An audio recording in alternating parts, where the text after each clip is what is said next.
ice cream মনীষার খাওয়া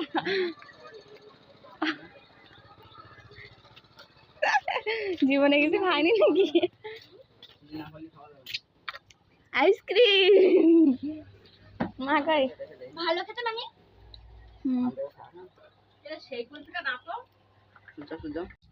ice cream খাও কে কই 10 টাকা